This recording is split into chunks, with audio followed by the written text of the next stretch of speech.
আসসালামু আলাইকুম। আপনি যদি শুধুমাত্র ফেসবুকে পেইড এড রান করে থাকেন বা ফেসবুকে ডলার দিয়ে সেল এনে থাকেন, আপনার জন্য আসলে বড় একটা দুঃসংবাদ অপেক্ষা করছে। কারণ হচ্ছে যে ফেসবুকের এড কস্ট কিন্তু ডে বাই ডে বেড়েই চলেছে এবং আগামীতে কিন্তু এটার এড কস্ট আরো অনেক বেশি বাড়বে। তো এইজন্যই আসলে আপনাকে আসলে অর্গানিক কনটেন্ট বানাতে হবে। এখন আপনি বলতে পারেন যে অর্গানিক কনটেন্ট আসলে আমি কিভাবে বানাবো বা কোন টপিকে বানাবো? এটাই আসলে আমাদের উদ্যোক্তাদের মেইন চ্যালেঞ্জ অ্যাকচুয়ালি যে আমরা টপিক খুঁজে পাই না।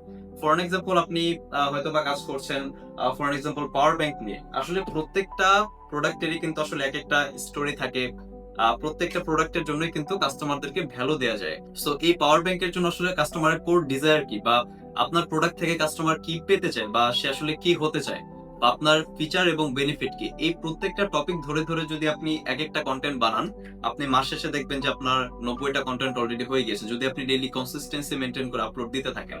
তো এইভাবে যদি আপনি কনসিস্টেন্সি মেইনটেইন করে অর্গানিক কনটেন্ট প্রোডিউস করেন, আপনার কিন্তু আসলে ভালো একটা অডিয়েন্স গেইন করবেন যারা আপনার থেকে নিবে এবং যারা আপনার 100% টার্গেটেড অডিয়েন্স।